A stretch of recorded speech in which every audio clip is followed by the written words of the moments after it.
दोनों हाथ उठा के जयकार लगाएंगे। बोले देवादिदेव श्री आदिनाथ भगवान की जय जय जय। देवादिदेव श्री महावीर भगवान की जय जय जय। संत शिरोमणि गुरुवराचार्य श्री विद्यासागर जी महाराज की जय जय जय। नवाचार्य श्री समय सागर जी महाराज की जय जय जय। गुणैतन प्रेता भावना एक प्रवर्तक जन जन के संत संघ का समाधान प्रवर्तक बोले परम पूज्य मुनि श्री प्रमाण सागर जी महाराज की जय जय जय। मुनिवर श्री संधान सागर जी महाराज की जय जय जय। मुनिवर श्री निर्वेक सागर जी महाराज की।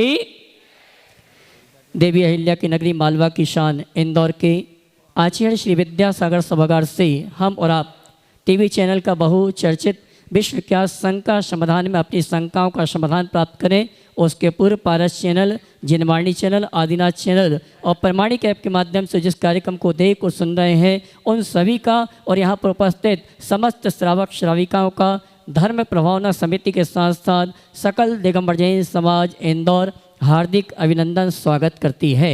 चलते हैं प्रतिदिन की भांति परम पूज्य मुनि संघ के श्री चरण वंदन करते हुए आशीर्वाद प्राप्त करेंगे और निवेदन करेंगे। संघ का समाधान के कार्यक्रम के लिए दोनों हाथ जोड़ लेंगे, मेरे साथ बोलेंगे हे मुनिवर नमोस्तु, हे गुरुवर नमोस्तु, हे मुनिवर नमोस्तु।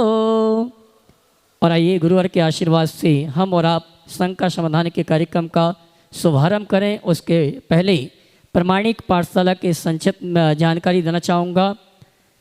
शेपाली जी जो कि अमेरिका USA में रहती हैं, उनकी तरफ से ये सूचना है। जय जिनेन्द्र नमोस्तु महाराज श्री जैन NRI प्रमाणिक पाठशाला सभी आयु वर्गों के लिए 3 साल के बच्चों से लेकर वयस्कों तक ऑनलाइन कक्षाएं विश्वभर में प्रदान करती है। इस कार्यक्रम में एनिमेटेड वीडियो, कला और शिल्प, कहोट और डिजिटल पहेलियों का समावेश है। विभिन्न क्लास का समय आप वेबसाइट पर देख सकते हैं। 23 सितंबर से सारी कक्षाएं शुरू हो रही हैं प्रमाणिक पाठशाला की। हम अहिंसक जीवन शैली, जैन कुकिंग, आर्ट, क्राफ्ट और संगीत जैसे विषयों पर विशेष कक्षाएं और लाइव शो भी करते हैं। आप जैन धर्म और हिंदी भाषा की कक्षाओं के लिए पंजीकरण हमारी वेबसाइट के माध्यम से कर सकते हैं या स्वयं सेवक के रूप में जुड़ सकते हैं। हमारी वेबसाइट है पाठशाला.com मुनि प्रमाण सागर जी .net। करवत निवेदन है महाराज श्री अपना मार्गदर्शन और आशीर्वाद प्रदान करने की कृपा करें। शेपाली जी की ओर से बारंबार नमोस्तु नमोस्तु नमोस्तु। देखिए प्रमाणिक समूह बहुत अच्छा काम कर रहा है और उसमें भी NRI ग्रुप बहुत अच्छा काम कर रहा है। NRI पाठशाला के माध्यम से दुनिया के अनेक देशों में बच्चों में बहुत अच्छे संस्कार डाले जा रहे हैं। इनका प्रयास बहुत प्रशंसनीय है और ये जो नया कार्यक्रम पुनः चालू किया जा रहा है 27 तारीख से, आप सब लोगों को उसमें बढ़ चढ़ कर के भागीदारी लेनी चाहिए और इसकी अधिक से अधिक लोगों तक जानकारी पहुंचाना चाहिए। पूरे प्रमाणिक के टीम को मेरा बहुत बहुत आशीर्वाद। चलिए आज का यह संघ का समाधान का अपन सत्र प्रारंभ करते हैं और पूज्य गुरुवर के चरणों में सबसे पहले आज अपने बीच में महिला मंडल यहाँ पर पुलक जागृति मंच स्कीम नंबर 71 यहाँ पर महिला मंडल है। वे अपना प्रश्न गुरुवर के चरणों में रखें और उसके बाद में कांच मंदिर महिला मंडल तैयार रहे। प्रश्न एक ही करेंगे, 2-3 प्रश्न है लेकिन एक प्रश्न आप गुरु चरणों में रखें। नमोस्तु गुरुदेव जी। आज जो प्रश्न पूछना था वैसे उसकी शंका का समाधान तो प्रातःकालीन प्रवचन से हो चुका है, पर फिर भी मैं आपसे पूछना चाहती हूँ कि अभी 16 कारण पर्व चल रहे हैं जो तीर्थंकर प्रकृति के बंध का कारण है।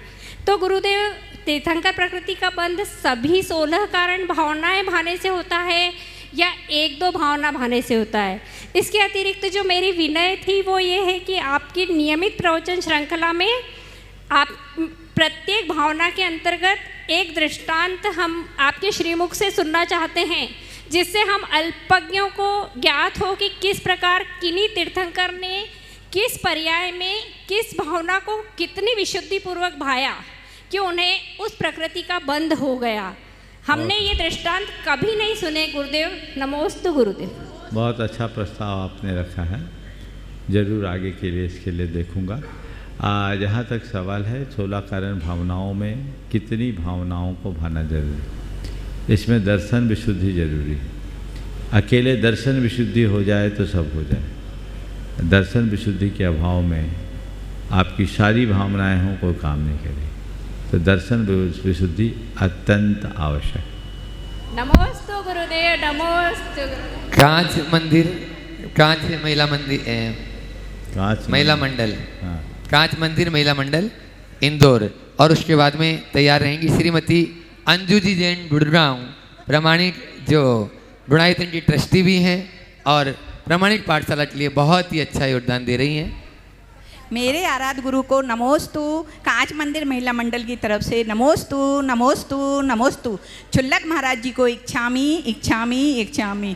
गुरुवर के चरणों में नूर मिलता है, सबके दिलों में सुकून मिलता है। जो भी आता है गुरुवर के चरणों में उसे कुछ ना कुछ जरूर मिलता है, जरूर मिलता है। हे गुरुवर, हमने आचार्य भगवान के मुख से सुना है संसार के सारे अच्छे कार्य पुण्य से होते हैं। गृहस्थ अवस्था में पुण्य बढ़ाने का सबसे अधिक उत्तम कारण क्या हो सकता है? जैसे पूजन करने में, हारदान देने में, परमात्मा सेवा में, या उपवास करने में, या बैया वृत्ति करने में। गुरुवर, शंका का समाधान करो। देखो, गृहस्थों के जीवन को पुण्य से ही आगे बढ़ाया जा सकता। जी महाराज। और गृहस्थ जीवन में पुण्य को उपार्जित करने के 4 आधार। पुण्यम जिनेन्द्र परिपूजन साध्य माध्यम, पुण्यम सुपात्रगत दान समुत्थमन्न, पुण्यम व्रतानुचरना दुपवास योगा, पुण्यार्थिना सतत पुण्य समाज नियम। जिनेन्द्र भगवान की पूजन से पहला पुण्य, जी गुरुवर। पात्र दान से दूसरा पुण्य, जी गुरुवर। व्रतों के पालन से तीसरा पुण्य, जी भैया। और उपवास कर लेने से चौथा पुण्य। जो चारों करे उसको महापुण्य समझ। नमोस्तु गुरुवर, नमोस्तु गुरुवर, नमोस्तु गुरुवर।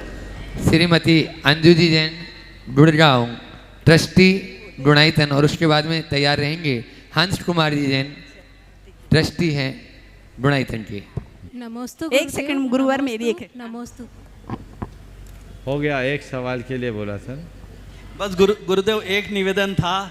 सर सेठ हुकमचंद द्वारा निर्मित कांच मंदिर अति प्राचीन, माँ के सभी श्रावकों की ओर से निवेदन करता हूँ कि आपका आशीर्वाद कांच मंदिर को भी प्राप्त हो। अरे भाई, कोई इंदौर आया और कांच मंदिर ना आया, ऐसा होता है क्या? बिल्कुल सौभाग्य था। प्रतीक्षा करो। ओम ओम, बस समय नहीं, चलिए आगे। नमोस्तु गुरुदेव। ओम, अतिक्रमण नहीं, बैठो, बोलो। नमोस्तु गुरुदेव। नमोस्तु नमोस्तु। गुरुदेव, आज परिवार से लेके विश्व अशांति और भय में जी रहा है। बांग्लादेश और इजराइल जैसी घटनाएं आजकल बहुत ज़्यादा देखी जा रही है। तो आगामी 10 धर्मों में ऐसा हर व्यक्ति क्या करे जिससे कि विश्व में शांति फैलाने में अपना सहयोग दे सके? देखिए, 10 लक्षण के पूर्व बड़ा महत्वपूर्ण सवाल आपने यहाँ उपस्थित किया है। सबसे पहले तो हमें ये जानना चाहिए कि विश्व में एकमात्र जैन धर्म ही ऐसा धर्म है जिसमें उदात्त जीवन मूल्यों को इतनी अधिक प्रतिष्ठा और महत्व दिया गया। 10 लक्षण जिसे पर्युषण पर्व के नाम पर भी जाना जाता है, जैन परंपरा का महान पर्व माना गया है। इसे पर्व नहीं, पर्वाधिराज कहा जाता है। जैसे पर्वतों में सुमेरु, तीर्थों में सम्मेद शिखर, तो पर्वों में पर्वाधिराज, पर्युषण पर्व 10 लक्षण पर्व को माना जाता है। धर्म के 10 लक्षण इसमें हैं और विश्व का इकलौता एक पर्व है जिस पर्व में लगातार 10 दिनों तक क्षमा, मृदुता, ऋजुता, पवित्रता, सत्य, संयम, तप, त्याग, मोह ममत्व रहितता और ब्रह्मचर्य जैसे उदात्त जीवन मूल्यों की पूजा की जाती है। मेरी समझ में विश्व की किसी भी परंपरा में जीवन मूल्यों की आराधना का ऐसा कोई पर्व नहीं। ये जैन धर्म के आध्यात्मिक पक्ष का स्पष्ट उद्घोष और उदाहरण है, जिसमें सभी लोग 10 दिनों तक इन गुणों की आराधना करेंगे। और जिनकी हम 10 दिन आराधना करते हैं, यदि वो हमारे जीवन में आ जाए तो हमारे जीवन का ही काया पलट हो जाए। सबसे पहला धर्म क्षमा है, और आज दुनिया में इसी क्षमा को फॉरगिवनेस के रूप में प्रचारित किया जा रहा है। क्षमा हमारे भीतर के धृति और सहिष्णुता का द्योतक है। जिस मनुष्य के हृदय में जितना धैर्य हो और जो मनुष्य जितना अधिक सहिष्णु हो, वो उतना अधिक क्षमावान हो सकता है। और जिसके अंतरंग में जितनी गहरी क्षमा होती है, वो उतना ही पराक्रमी होता है। आज पूरे विश्व में इस क्षमा भाव को विकसित करने की ज़रूरत है। वैयक्तिक स्तर पर जब हम क्षमा के भाव का विकास करते हैं तो उसका असर सामाजिक स्तर पर होता है, और वैयक्तिक और सामाजिक स्तर से बढ़ते बढ़ते हम सामुदायिक स्तर पर बढ़कर इसे वैश्विक स्तर पर भी स्थापित कर सकते हैं। आज परस्पर में जो खींचातानी है, उसे दूर करने के लिए हमें सहिष्णुता का विकास करने की ज़रूरत है। और सहिष्णुता का विकास हम बहुत आसानी से कर सकते हैं, बशर्ते क्षमा भाव हम सबके भीतर प्रकट हो। इसी तरह मृदुता हमारे अहंकार के विसर्जन के बाद प्रकट होती। जब तक हमारे अंतरंग में अभिमान पलता रहेगा, हम मृदुता का विकास नहीं कर पाएंगे। और मृदुता का विकास करने के लिए हमें अहंकार का विसर्जन करना जरूरी है। जितनी भी दुनिया में लड़ाइयाँ हैं, हम देखें घर परिवार से लेकर संसार तक, वह सब अहंकार की लड़ाई है। यदि व्यक्ति अपने अहंकार का विसर्जन कर दे तो हम इन समस्याओं का बहुत आसानी से निदान कर सकते हैं। इसी तरह तीसरा धर्म है आर्जव धर्म, जो सरलता को बताता है। व्यक्ति अगर अंतरंग से सरल हो जाए, उसके हृदय में किसी तरह का कपट और कुटिलता का भाव शेष न रहे, तो संसार में किसी भी प्रकार की कोई दुरवस्था आ ही नहीं सकती। ये सारी चीज़ें हमारे अंदर के कपटपूर्ण वृत्ति के कारण है, जिसमें छल, धोखा, विश्वासघात, दुराव, छिपाव जैसी वृत्तियाँ उभरती है और वो समस्याएं उत्पन्न करती है। अपने इस प्रकार की समस्याओं का निदान हम धर्म के माध्यम से कर सकते हैं। चौथा धर्म है शौच धर्म। शौच शुचिता का द्योतक है। शुचिता यानी पवित्रता। दरअसल हमारे अंदर में पलने वाली लोभ की वृत्ति ही हमारे मन को मलिन बनाती है। जो व्यक्ति अपने लोभ पर नियंत्रण लाता है, वह अंतरंग से पवित्रता को विकसित करता है। आज जिस प्रकार की लिप्सा एक दूसरे के प्रति बढ़ रही है, वह हमारे जीवन को मलिन बना रही है। उस मलिनता को दूर करने के लिए हमें अपनी लिप्सा की वृत्ति को नियंत्रित करना अपेक्षित है। और इसके बाद जब व्यक्ति सत्य के प्रति समर्पित हो जाए, सत्यनिष्ठ बनना शुरू कर दे, तो इस तरह की दुविधाएं कभी आएगी नहीं। संयम भी आज हम सबके जीवन में बहुत ज़रूरी है, जिसमें सबसे बड़ा संयम है भावनाओं पर नियंत्रण। आज हर व्यक्ति भावनाओं के आवेग में बहकर कुछ भी करने की स्थिति में आ जाता है, तो यह हमारे जीवन को पीछे ले जाता है। हम सत्य के प्रकाश में संयम के साथ जीने का अभ्यास करें तो हम व्यक्तिगत स्तर से लेकर सर्व स्तर पर अपने जीवन को व्यवस्थित करने में समर्थ हो सकते हैं। इसी तरह तप, त्याग और आकिंचन और अंत में ब्रह्मचर्य, ये हमारे 10 धर्मों के अंग हैं। आपने पूछा है ऐसे समय में हम वैश्विक स्तर पर कैसे काम कर सकते हैं। व्यक्ति को तपस्वी होना चाहिए, ऊंचे मनोबल का धनी होना चाहिए, और तपस्वी होने का मतलब है कष्ट सहिष्णु हो। अगर व्यक्ति कष्टों को सहना शुरू कर दे तो अपने जीवन में बहुत बड़ा बदलाव है और करा जा सकता है। और त्याग का मतलब उत्सर्ग की भावना, अपने पास जो कुछ है उसका अंश दूसरों को देने की तत्परता यदि हमारे मन में आ जाए, त्याग की भावना जो जो बढ़ती है, हृदय में उदारता का विकास त्यों त्यों होता है, और जैसे जैसे उदारता बढ़ती है विशालता भी बढ़ने लगती है। आज विश्व को इसी उदारता पूर्ण विशालता की ज़रूरत है, ताकि संकीर्ण मनोवृत्ति से ऊपर उठकर हम विश्व के कल्याण की बात को सोच सके, समझ सके।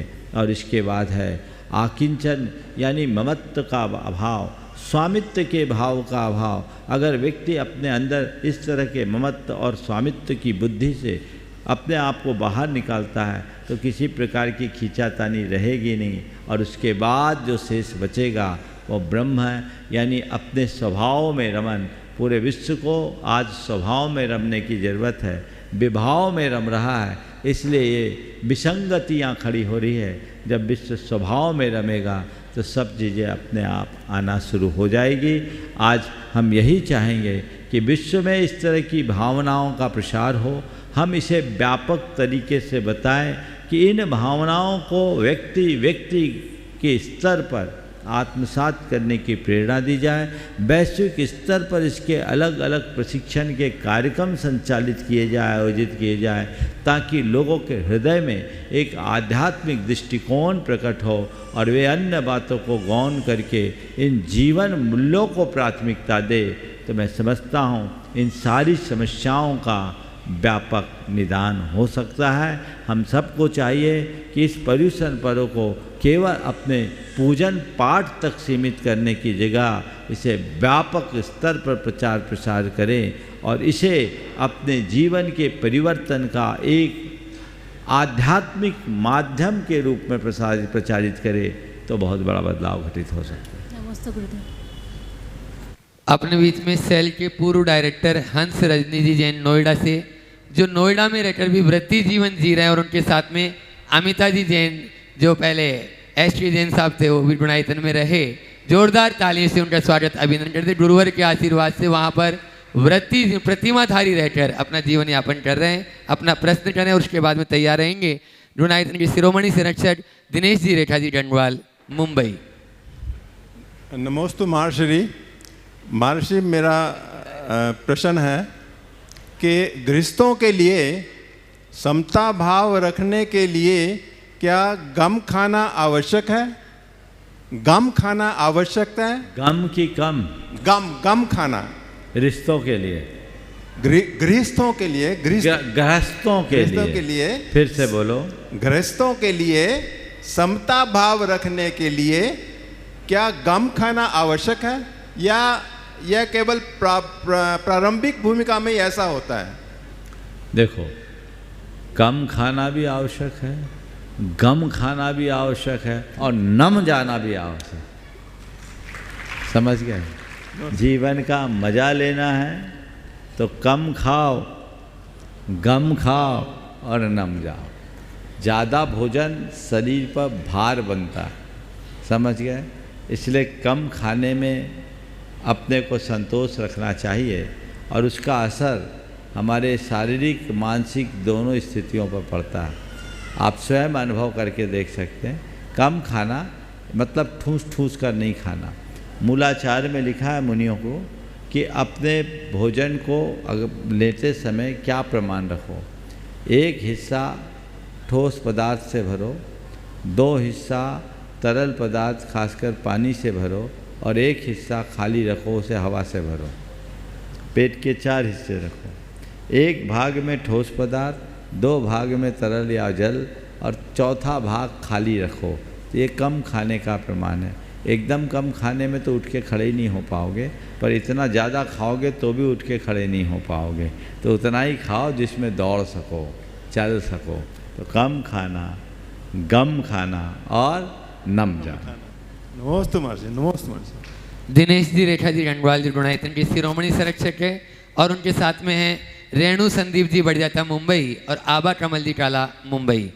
और उसके बाद में तैयार रहेंगे मदन लाल जी रोशन जी बढ़ियाता, जो पूज्य ज्येष्ठ दुर्लभ सागर जी महाराज के गृहस्थ अवस्था के भैया और पिताजी मदन लाल जी बढ़ियाता साहब, पिताजी आज अपने बीच में हैं।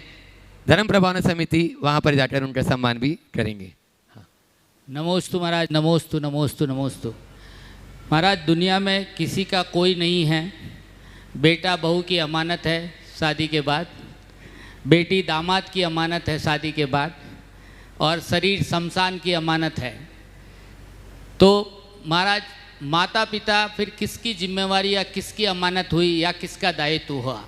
बिल्कुल ठीक कह रहे हैं। बेटा बहू का, बेटी पति का, और शरीर शमशान का, और माँ बाप किसकी अमानत है?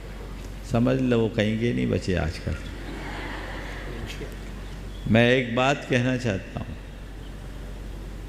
अपने जीवन को ऊंचा उठाना चाहते हो तो किसी की अमानत मत बनो, खुद की अमानत को पहचानो। किसी की अमानत बन कर के जियोगे, परमुखापेक्षी बने रहोगे, पूरी जिंदगी दुखी रहो। खुद की अमानत पहचानोगे तो कभी परावलंबीपन नहीं आएगा और अपने जीवन का पथ प्रशस्त कर सकोगे। इसलिए अपने जीवन को बेहतर और सुंदर बनाना चाहते हो। मैं अक्सर कहता हूँ कि प्रत्येक गृहस्थ को अपने जीवन के प्रारंभिक दौर में अपने गार्हस्थ्यिक दायित्वों की पूर्ति करनी चाहिए, और उन्हें पूर्ण कर लेने के बाद स्वयं के उत्तरदायित्व को पूरा करने के लिए कटिबद्ध होना चाहिए। अभी तक मैंने जो जिया वो संसार के लिए जिया, अब मुझे केवल और केवल अपने लिए जीना है। ऐसा मनोभाव अगर अंतरंग में विकसित हो जाए तो कहीं कोई ज़रूरत नहीं होगी। इसलिए किसी की अमानत बनने की जगह खुद की अमानत को पहचानना ही सर्वश्रेष्ठ रास्ता। नमोस्तु नमोस्तु। मदन लाल जी रोशन जी बढ़ियाता, अजनास, और भी अजनास से जो भी महानुभाव आए हैं एक साथ खड़े हो जाएंगे उनके साथ में। और इस पूरे चातुर्मास के मुख्य यजमान मुकेश जी पाटोदी, हमारे दुर्लभ परम पूज्य दुर्लभ सागर जी महाराज के पिताश्री मदन लाल जी बढ़ियाता का वहाँ जाकर अभिनंदन सम्मान, और साथ में रहेंगे दिलीप जी डोदा भी वहाँ पहुँच जाएँ। हेलो, स्वागताध्यक्ष। और प्रश्न करेंगे रोशन जी बढ़ियाता, भ्राता परम पूज्य दुर्लभ सागर जी महाराज, और उसके बाद में श्रीमती चंद्रकला जी पाटनी रांची। तैयार रहें। समस्त मुनि संघ के चरणों में बारंबार नमोस्तु। मुनि श्री, मेरा प्रश्न है, समाज में दो प्रकार के व्यक्ति है। एक तो वो है जो प्रतिदिन सुबह अभिषेक पूजा करने जाता है और शाम को जाके स्वाध्याय आरती वगैरह करता है और घर लौट आता है। इसके अलावा उसको समाज के किसी चीज़ों से, किसी भी बातों से कोई मतलब नहीं। एक व्यक्ति जो है वो ये सब कुछ तो नहीं करता है, पर समाज के हर कार्य में, मुनि सेवा में, विहार में, आहार में, सभी में आगे रहता है। तो कौन व्यक्ति ज़्यादा पुण्य कमा रहा है? देखो, जो पूजा पाठ कर रहा है और जो गुरुओं की सेवा कर रहा है, अगर मुझसे पूछो तो मैं तो अनेकांतात्मक उत्तर दूंगा।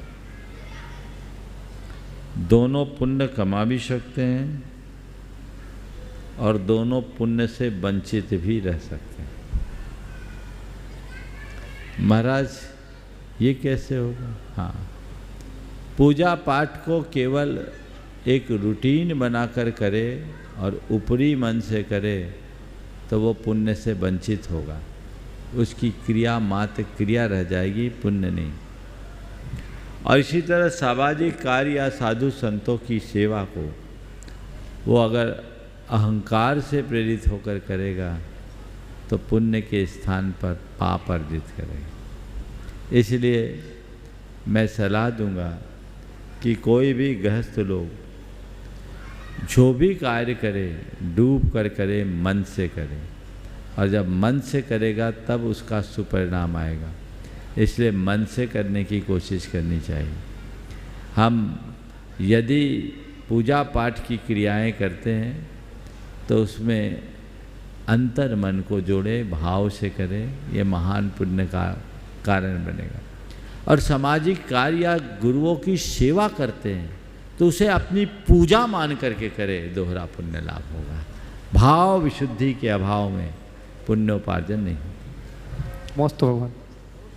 श्रीमती चंद्रकला जी पाटनी रांची को मैं बुलाऊं उससे पहले आज अपने बीच में इस सत्र में शिक्षा से जुड़े हुए कुछ विशेष चेहरे और कुछ विशेष जुनून लेकर यहाँ पर गुरु चरणों में उपस्थित हुए हैं और क्या करना चाहते हैं वे तो खुद अपने मुख से बोलेंगे और गुरु चरणों में प्रश्न भी करेंगे।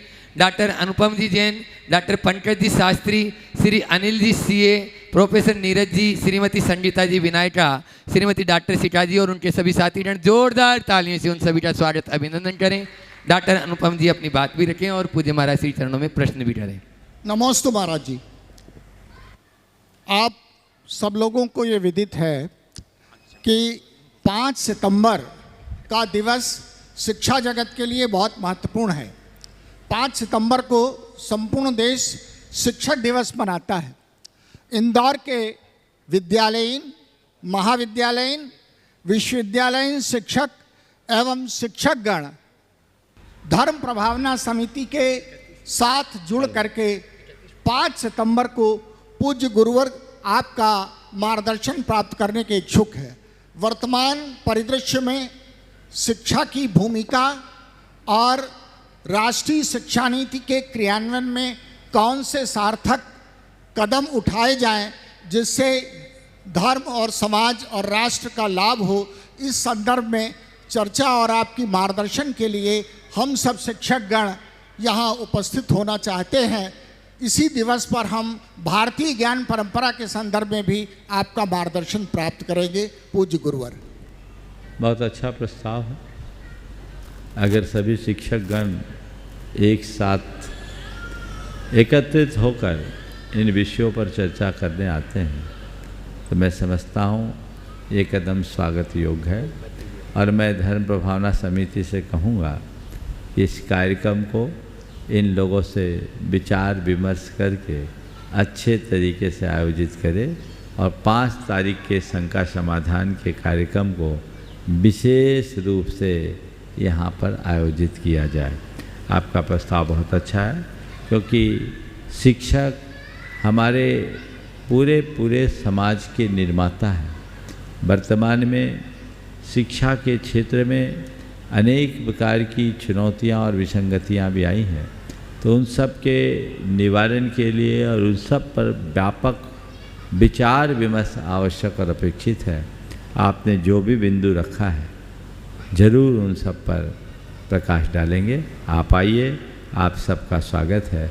जहाँ तक मुझे जानकारी है कल है ना इंजीनियर्स की, 31 को कल है। कल यहाँ इंजीनियर्स का सारे जैन इंजीनियरिंग सोसाइटी के सारे लोग यहाँ आएंगे और कल का शंका समाधान मुख्य रूप से उनके ही लिए समर्पित होगा। तो कल का सत्र भी लंबा सत्र होगा और जैसे पहले चार्टर्ड अकाउंटेंट्स और एडवोकेट्स आए वैसे इंजीनियर्स आ रहे हैं और उसी प्रकार आने वाले दिनों में डॉक्टर्स भी आना चाहते हैं। मध्य में सारे शिक्षा भी जाएंगे। एक अच्छी पहल है और ये प्रक्रिया आगे भी चलते रहे तो और अच्छा होगा। सभी को आशीर्वाद। नमोस्तु महाराज। मेरा एक प्रश्न भी है गुरुवर। हाँ बोलिए। मैं 1980 से जैन गणित के क्षेत्र में कार्य कर रहा हूँ और करणानियोग के ग्रंथ और सिद्धांत ग्रंथों में ही मुख्य रूप से गणित का विषय दिगंबर परंपरा के ग्रंथों में प्राप्त होता है। मुझसे लोग कहते हैं कि अष्टमी, चतुर्दशी, संक्रांति काल अथवा निषिद्ध तिथियों में आपको इन ग्रंथों का अध्ययन, पठन पाठन नहीं करना चाहिए। दूसरी बात ये आती है कि विद्यार्थियों को पढ़ाते समय, शोध के लिए मार्गदर्शन देते समय हम न तो स्वाध्याय का मंगलाचरण कर पाते हैं और न निष्ठापन करते हैं। क्या इस कारण से मुझे और पढ़ने वाले विद्यार्थियों को कोई दोष लगता है, और यदि हाँ तो उसका क्या प्रायश्चित? पहले तो मैं चाहूँगा एक बार डॉक्टर अनुपम जी का जोरदार करतल ध्वनि से अभिनंदन करें। वर्तमान में हमारे समाज के इकलौते ऐसे विद्वान हैं जो जैन गणित की संपूर्ण प्रक्रिया को शोध खोज के साथ आगे बढ़ा रहे हैं। पहले डॉक्टर एलसी जैन थे और प्रोफेसर गिल साहब थे।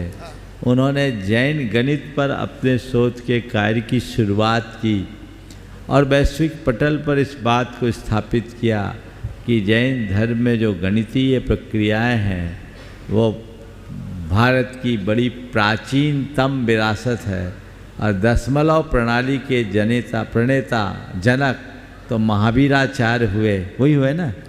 और इसे विद्वानों ने स्थापित किया, इसमें आप जैसे विद्वानों का बहुत बड़ा योगदान है। अनेक ग्रंथ है जिसमें सूक्ष्मतम गणितीय विवेचना है, और आप इन गणितों को जब समझेंगे तो आप खुद हतप्रभ रह जाएंगे। मैं एक बीच में एक प्रसंग आम जनों के लिए देना चाह रहा हूँ ताकि लोगों का जैन गणित के प्रति स्पष्ट दृष्टिकोण प्रकट हो। जैन जगत के एक बड़े विद्वान हुए हैं पंडित रतन चंद मुख्तार। वे मुख्तार थे, उन्हें हिंदी भी ढंग से नहीं आती थी। वे अंग्रेजी और उर्दू पर आधारित ही उनका पाठ्यक्रम था। सहारनपुर के निवासी थे, पर बड़े मेधावी और संस्कारशील थे। उन्होंने जैन वाङ्मय का इतना गहरा अध्ययन किया कि विद्वत जगत में उन्हें रेफरेंस बुक के नाम से जाना जाता था। वो इतने अधिकारी विद्वान थे कि कोई भी बात आए तो बड़े अधिकार पूर्वक वो कह देते थे कि अमुक बात अमुक ग्रंथ के अमुक पृष्ठ पर अंकित है।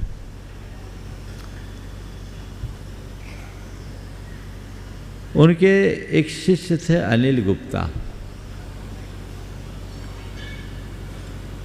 एक बार जब वो गोमट सार आदि पढ़ रहे थे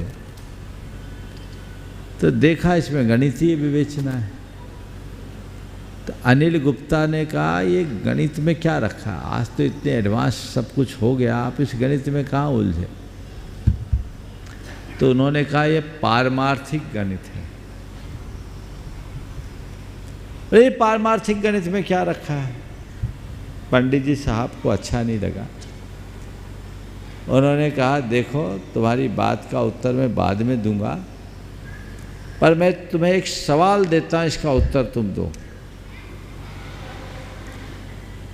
बीएससी का स्टूडेंट मैथमेटिक्स से, और उसको उन्होंने एक सवाल दिया कि वह संख्या बताओ जिसमें 10 जोड़ने पर पूर्ण वर्ग हो और 10 घटाने पर भी पूर्ण वर्ग हो। ऐसी संख्या जिसमें 10 जोड़े तो पूर्ण वर्ग और 10 घटाए तो पूर्ण वर्ग। बहुत माथा पच्ची किया, हल नहीं। उन्होंने बोला तुम अपने प्रोफेसर से पूछ के आना। प्रोफेसर ने माथा पच्ची की, समझ में नहीं आया। दूसरे दिन आया रॉन्ग क्वेश्चन। पंडित जी ने कहा कि रॉन्ग राइट मैं नहीं जानता, मैं तुम्हें अभी बता देता हूँ। वो संख्या है 26, जिसमें 10 जोड़ोगे 36 होगा, पूर्ण वर्ग है। 10 घटाओगे 16 होगा, वो पूर्ण वर्ग है। इससे वो अनिल गुप्ता इतना प्रभावित हुआ कि उनके मार्गदर्शन में न केवल जैन ग्रंथों का अध्ययन किया, अपितु जैन धर्म को स्वीकार किया, और आज भी एक उच्चाधिकारी के रूप में है और जैन सावक के अनुरूप अपना जीवन जी रहे हैं। आप लोगों ने भी पढ़ा होगा, सुना होगा। तो हमारे शास्त्रों में ये सब बातें बहुत सूक्ष्म रीति से निरूपित। आजकल की पीढ़ी इन सब बातों को नज़रअंदाज कर देती है। स्वाध्यायशील लोग भी जब गणितीय प्रसंग आता है तो पन्ना पलट के आगे बढ़ जाते हैं। मैं ये प्रसंग केवल इसलिए बोल रहा हूँ कि लोगों को इनमें अपनी अभिरुचि जगानी चाहिए। और आज के जो भी बच्चे जिनकी थोड़ी भी गणित में रुचि या पकड़ है, उन्हें इन ग्रंथों का भी अभ्यास करना चाहिए। विनय के साथ पढ़ने पर सब बातें समझ में आती हैं, और जिनको इस तरह की गणितीय प्रक्रियाएं समझ में नहीं आती, उन्हें डॉक्टर अनुपम जैन जैसे लोगों का संपर्क करना चाहिए और इन्हें थोड़ा परेशान करना चाहिए, ताकि ये भी रिफ्रेश बने रहे। यदि ऐसा करेंगे तो हमारी ये विरासत आगे बढ़ेगी, नहीं तो पुस्तकों में ही सब चीज़ें रह जाएगी। जब मैंने गोमट सार पढ़ा था और अनुलोम विधि, प्रतिलोम विधि, अनुलोम प्रतिलोम विधि की पूरी प्रक्रिया को देखा तो मैं खुद हतप्रभ रह गया।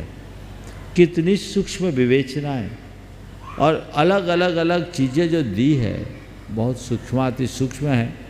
हमें इन गणित की विद्या को भी प्रमुखता देनी चाहिए। यद्यपि आज के व्यवहारिक जीवन में ये सब चीज़ें उतनी उपयोगी नहीं होती, इसलिए लोग इनकी उपेक्षा करते हैं, लेकिन ये हमारी सांस्कृतिक विरासत है, इसे संभालना हमारा धर्म है।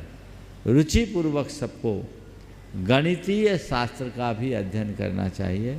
करनान योग के ग्रंथ को ही गणित शास्त्र के नाम से जाना जाता है, और आप सब सुनकर के आश्चर्य करेंगे, हमारे यहाँ एक ग्रंथ ही है जिसका नाम ही है गणित सार संग्रह।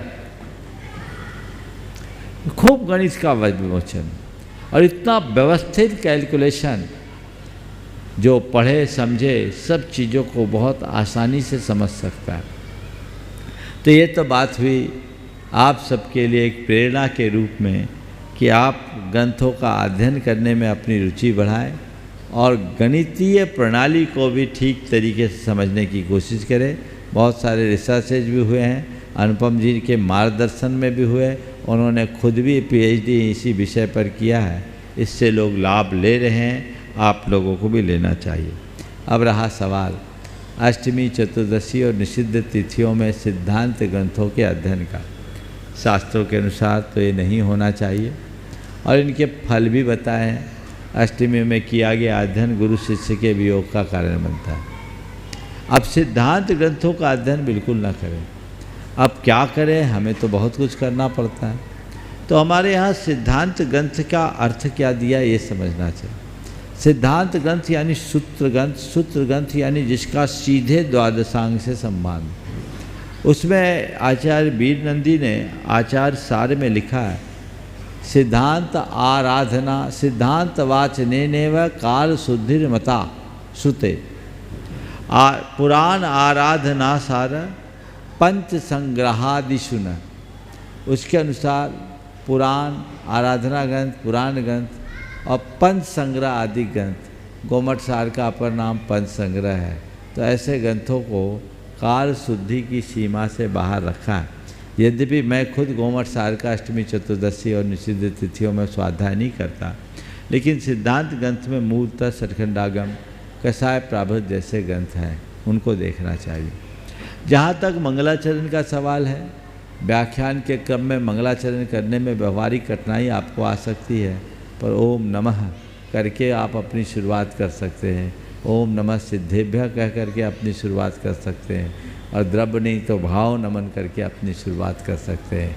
इतना विनय तो करें ही, ओम नमः से शुरुआत करें और ओम नमः से अंत करें, या सरस्वत्यै नमः आप शुरू में भी कर सकते हैं, अंत में भी कर सकते हैं।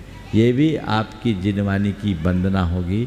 इसलिए मंगलाचरण और समापन करने का प्रयास जरूर करना चाहिए। सभी को आशीर्वाद। हाँ, श्रीमती चंद्रकला जी पाटनी रांची बुनाईतन के मंत्री भी हैं, और उसके बाद में तैयार रहेंगे ब्रह्मचारिणी आराधना दीदी गुना।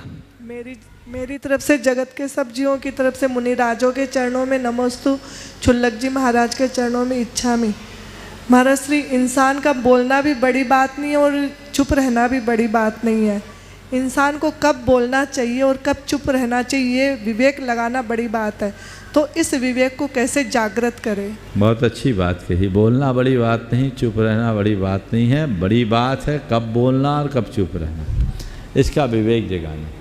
आपने पूछा ये विवेक हमारे अंतरंग में कैसे प्रकट हो। व्यक्ति जब भी बोले तो बोलने के बाद कुछ पल के लिए समीक्षा करें कि मैंने जो बोला वो सही बोला या नहीं बोला, और सही जगह पर बोला या नहीं बोला। और जब चुप रहे तो चुप्पी के बाद भी ये विचार करे कि यहाँ मेरा चुप रहना कितना सही है और कितना गलत। यदि हमने सही बोला है तो तय करें कि अब जब कभी भी मौका आएगा हम ऐसे प्रसंग में ऐसा ही बोलेंगे। और यदि कुछ गलत बोलने की बात आ गई या गलत जगह पर बोलने की बात आ गई, अपने मन को एक कमांड दें कि नहीं, आइंदा जब कभी ऐसी सिचुएशन होगी तो हम ऐसी बातों की पुनरावृत्ति नहीं करेंगे। इससे हमारे अंदर एक जागरूकता आएगी। जहाँ हम चुप्पी रखें, अगर चुप्पी सही समय पर और सही स्थान पर है तो अपने मन में ये धारणा बिठाएं कि जब भी ऐसी सिचुएशन होगी, ऐसी जगह में चुप्पी में ही भलाई है, हमें चुप्पी साधनी। लेकिन जहाँ हमारी चुप्पी से स्वपर का अहित हो रहा है और हमें लगता है ये चुप्पी मेरे लिए कहीं गलत बन गई, तो उसके लिए तुरंत अपने मन को एक कमांड दें कि आने वाले दिनों में जब भी ऐसी सिचुएशन होगी मुझे अपनी बात करनी है, मुझे बोलना है, मुझे चुप नहीं रहना। ओम, थोड़ा बच्चों को देखो तो तीनों बच्चों को ओम, कहाँ बोलना और कहाँ चुप रहने का अनुभव हम प्राप्त कर सकते हैं और अपने विवेक को जागृत करा जा सकता है। आज अपने बीच में गुना से ब्रह्मचारिणी आराधना दीदी अनेकों समाधियाँ जिनके निर्देशन में हुई, एक बार जोरदार तालियों से दीदी का स्वागत करें। और चाहूँगा कि उनका सम्मान शिरोमणि गुणायतन की शिरोमणि संरक्षक सुनीता दीदी और चंद्रकला जी पाटनी वहीं पर उनका सम्मान कर दें मंच पर से। हाँ, और दीदी अपना प्रश्न कर रही है, उसके बाद में तैयार रहेंगे महेंद्र कुमारी जैन गंज बासोदा। नमोस्तु भगवान। मंचासीन तीनों मुनिराजों के चरणों में नमोस्तु और सभी क्षुल्लक जी को इच्छामी। भगवान, हम पहली बार सराग क्षेत्र जा रहे हैं तो हम सबको वहाँ क्या करना चाहिए, हमको कुछ भी नहीं मालूम, एक बात। दूसरा, जो दर्शन विशुद्धि भावना है तो उसमें 7 तत्व 6 द्रव्य आदि का बताया है, और आज ही आचार्य भगवान का प्रवचन सुना, उसमें उन्होंने कहा कि प्राणी मात्र के लिए दया, ये दर्शन विशुद्धि है। तो इन बातों को हम कैसे समझें? पहले तो मैं चाहूँगा एक बार बहन जी का जोरदार करतल ध्वनि से अभिनंदन करें। अभी जैसा महाराज जी ने कहा, अनेक लोगों की संलेखना आपने कराई है, और अभी अभी दिल्ली में चेतन दास जी की संलेखना में अंत के दिनों में इनका बहुत महत्वपूर्ण योगदान और मार्गदर्शन रहा। आपने 2 बात कही, सराग क्षेत्र में आप लोग जा रही हैं, धर्म प्रभावना के लिए जा रही हैं, और यही भाव रखें कि हमें धर्म की प्रभावना करनी। वो हमारे भाई हैं, उन्हें धर्म का बोध कराएं, तत्व का ज्ञान कराएं, और विशुद्धतया केवल धर्म की पाठ पढ़ाएं, बाकी बातें नहीं, जिससे वे अपने जीवन के मर्म को जान सके और जीवन का पथ अच्छा बना सके। दर्शन विशुद्धि का जहाँ तक सवाल है, गुरुदेव ने बिल्कुल सही कहा, जीव दया। सम्यक दर्शन, निर्मल सम्यक दर्शन का नाम मात्र दर्शन विशुद्धि नहीं है, विश्व कल्याण की भावना से अनुप्राणित विशुद्ध सम्यक दर्शन का नाम दर्शन विशुद्धि। इससे जगत कल्याण, जिसके हृदय में प्राणी मात्र के प्रति दया और करुणा का भाव होगा, वही दर्शन विशुद्धि जैसी परिणति से भर सके। ओ महेंद्र कुमारी जैन गंज बासोदा। नमोस्तु महाराज जी। और उसके बाद में तैयार रहेंगे देवेश कुमारी जैन केसली सागर। नमोस्तु महाराज जी। इच्छामी क्षुल्लक जी। मेरा प्रश्न मुझे ये है कि मुझे कुछ समय पहले क्रिएटिनिन लेवल किडनी की समस्या है, जिससे मेरा क्रिएटिनिन लेवल 9.42 हो गया था, और इसके बाद डायलिसिस पे हो गए थे, लेकिन मैंने डायलिसिस नहीं कर जो भी उनने दवाएं दी, और आपका भावना योग का कार्यक्रम देखकर मुझे ऐसा लगा कि मुझे भी भावना योग करना चाहिए, और जो मैंने सुबह सुबह चालू किया उससे गुरुदेव मेरा क्रिएटिनिन लेवल कल की स्थिति में 6.35 हो गया है, और हीमोग्लोबिन भी 11 के आसपास पहुंच गया है। बस इतना ही कहना चाहूँगा। भावना एक बहुत अच्छा व्यायाम, या उसको करने से सबको अच्छा लाभ मिलता है। बहुत आप अभी डायलिसिस करा रहे हैं? नहीं महाराज जी, बिल्कुल नहीं। और क्रिएटिनिन आपका 6.4 हो गया? आ गया। बहुत सुंदर, बहुत सुंदर। ये देखिए, ये क्रिएटिनिन के दूसरा उदाहरण है। एक सज्जन और थे जिनका ऐसा ही था और सप्ताह में 2 डायलिसिस होती थी, उनकी महीने में 1 डायलिसिस हो गई। आप तो डायलिसिस पर आए नहीं, और जिस तरह से हीमोग्लोबिन का परसेंटेज आप बोल रहे हैं, क्रिएटिनिन का बोल रहे हैं, आप इसी तरह करते रहिए और अपनी चिकित्सा भी करते रहिए। निश्चित आपको और लाभ मिलेगा, औरों को भी प्रेरणा। बहुत बहुत आशीर्वाद। देवेश कुमार जी जैन केसली सागर, और उसके बाद में मनाली जैन राजवाड़ा इंदौर। निर्यापक मुनि जी को बारंबार निर्यापक नहीं, मुनि महाराज बोलो। हाँ, बारंबार नमस्कार, बारंबार नमोस्तु, बारंबार नमोस्तु। मुनीश्री जी, आपसे बस एक छोटा सा प्रश्न है कि धर्म और दर्शन में क्या अंतर होता है, और जैन धर्म और जैन दर्शन में हम कैसे विभेद करें? नमोस्तु। धर्म और दर्शन में उतना ही अंतर है जितना आचार और विचार में। धर्म हमारे आचारात्मक पक्ष को प्रकट करता है, तो दर्शन हमारे विचारिक वैचारिक पृष्ठभूमि को अभिव्यक्त करता है। समझ गया? धर्म को हम पैर कह दें तो दर्शन को अपनी रीढ़ कह दें। जैसे पैरों के बिना हम चल नहीं सकते, तो वैसे ही रीढ़ के बिना खड़े नहीं हो सकते। समझ गए? आचार ही हमारे विचारों को अभिव्यक्ति देता है, पर बिना विचार के आचार भी टिक नहीं पाता। इसलिए धर्म और दर्शन दोनों एक दूसरे के पूरक समझना चाहिए। समझ गए? जैन धर्म में दर्शन है जो सुविचारित तत्व को प्रतिपादित करता है, और जैन आचार अहिंसा मूलक आचार है जो हमारे जीवन को उन्नत बनाने का रास्ता बताता है। नमोस्तु, नमोस्तु, नमोस्तु। मनाली जैन राजवाड़ा इंदौर, और उसके बाद में नमोस्तु महाराज जी। मुनिश्री, मेरा प्रश्न ये है कि अष्टमी, चतुर्दशी, अष्टानिका और पर्युषण ये सब अपने पर्व हैं, लेकिन आजकल की जो युवाएं हैं वो इन सबको नहीं मानते। अष्टमी क्या, चतुर्दशी क्या, रात में खा रहे हैं, मतलब सारे कंद भी खा रहे हैं। तो इससे हम सब मतलब हमें कैसे मतलब बताइए कि ये कितना महत्वपूर्ण है अष्टमी चतुर्दशी हमारे लिए? देखिए, बहुत अच्छा सवाल। अष्टमी और चतुर्दशी को जैन परंपरा के शाश्वत पर्व के रूप में जाना जाता है, और अष्टमी और चतुर्दशी के दिन विशिष्ट संयम अनुष्ठान हमारे यहाँ किया जाता रहा। धार्मिक मान्यता है कि अष्टमी अष्टकर्म के नाश का और चतुर्दशी 14 गुणस्थानों से पार उतरने का प्रतीक है। लेकिन इसके पीछे एक वैज्ञानिक कारण। एक साधक कोई साधना के मार्ग पर चलता है तो उसे अपनी शक्ति और परिस्थिति के अनुसार संयम की आराधना करनी होती है। जैन धर्म तो मूलतः अहिंसा, संयम और तप मूलक धर्म है। अपने जीवन को ऊंचा उठाने के लिए हमें अहिंसा, संयम और तप का मार्ग अपनाना चाहिए। नित्य प्रति अपने जीवन में हम संयम तो रखें ही, लेकिन उस संयम का अभ्यास बढ़ाने के लिए हमारे यहाँ कुछ तिथियाँ ऐसे निश्चित कर दी कि बाकी दिनों में हम करें या न करें, अष्टमी चतुर्दशी जैसी तिथि को शाश्वत तिथि मानकर उस दिन हम संयम रखें, उपवास करें, एकासन करें, और इतना भी नहीं कर सके तो इस तिथि को एक पवित्र तिथि मानकर अपने खान पान में संयम रखें। ये हमारी साप्ताहिक तिथियां हैं जिससे हमारी परंपरा जुड़ी हुई है, हमारी सांस्कृतिक पहचान जुड़ी हुई है। आज भी अनेक ऐसी परंपराएं हैं जिनमें किसी में शुक्रवार, किसी में रविवार उनका विशेष दिन माना जाता है।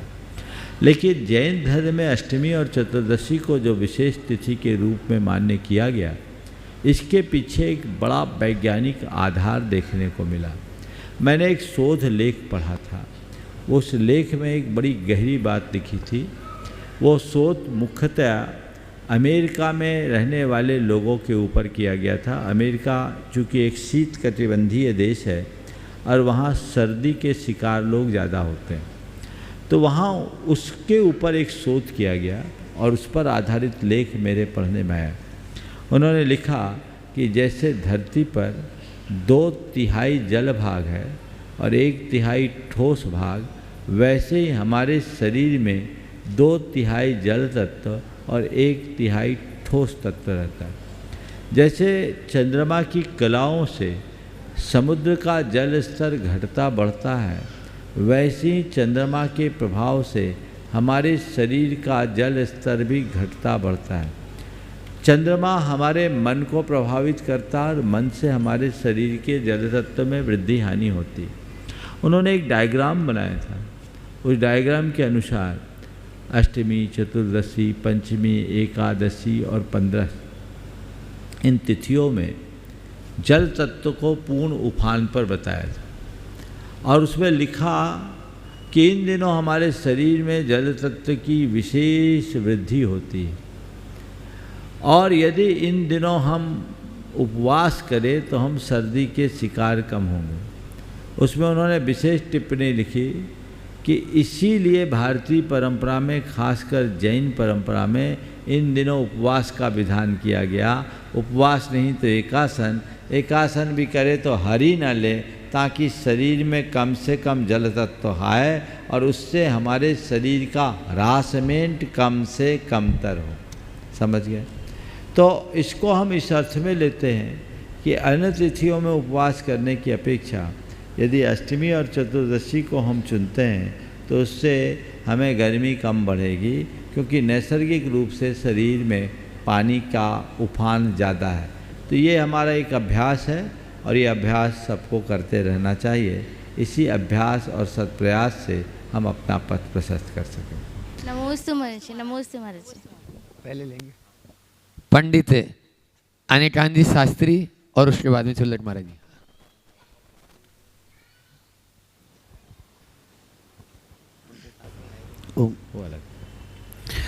पूज्य मुनिवर के चरणों में नमोस्तु निवेदित करता हूँ और त्रय छुल्लक जी महाराज के चरणों में क्षामी। पूज्य गुरुवर, एक जिज्ञासा है, शंका है। यह देखने में आता है कि बहुत सारे लोग किन्हीं की लिखी हुई कविताओं की पंक्तियों पर से अपना नाम, उनका नाम हटाकर अपना नाम लगा देते हैं। स्तुति हुई, संस्तुति और ये जो छंद आदि की रचना होती है, पूजा विधि विधान, उनको सारा का सारा उठाकर पूरा रख देते और अपना नाम लगा देते। क्या ये करना सही है? अगर इसमें दोष है तो उसका दोष क्या होता है महाराज? अरे आपने तो बोला स्तुति, मैंने तो देखा पूरी की पूरी किताब लोग अपने नाम से छाप। ये साहित्यिक चोरी है, समझ गए? तो ये चीज़ें नहीं होना चाहिए। और इसी तरह किसी की पंक्तियाँ अधिक है तो अगर किसी ने अपने अंत में अपना नाम लिखा है और आप उस पंक्ति को पढ़ रहे हैं और उस जगह उसने नाम बुध जांच हूँ तो भक्ति भव भव दीजिए शिवनाथ जी, अब बुध जांच के नाम की जगह अपना नाम ले लो तो ये अपराध है। आप तो दूसरे की कविता को पढ़ रहे हैं, दूसरे की पंक्ति को पढ़ रहे हैं, उसके भाव को अपने भाव से मिलाकर पुनर्जन कर रहे हैं, लेकिन उसके नाम का विलोपन कर रहे हैं, तो ये निंदा है। इससे बचना चाहिए। ये तीव्र ज्ञानावरण कर्म का बंध का कारण बनता है। और इसी तरह कई लोग, मेरी कई कविताएं जो मैंने आप लोगों से चर्चाओं में सुनाया, लोगों ने अपने नाम से छाप लिया। अब मेरे लिए वो कविताएं सुनाने लायक भी नहीं बची, क्योंकि मेरे मुख से बोली हुई कविताएं प्रकाशित नहीं हैं और लोगों ने छाप दिया। छाप दिया तो छाप दिया, चलो वैसा ही, हम भी उसमें आसक्ति नहीं रखते, लेकिन ये अपराध है। अगर कहीं किसी की कोई कृति, कोई रचना का उपयोग करना चाहते हैं तो आप उल्लेख करके करें। और कोई भी पाठ में जैसे पढ़ते हैं, हम अरुण कामना देख सके युग युग तक आगामी वसंत, तो अरुण का नाम तो लो।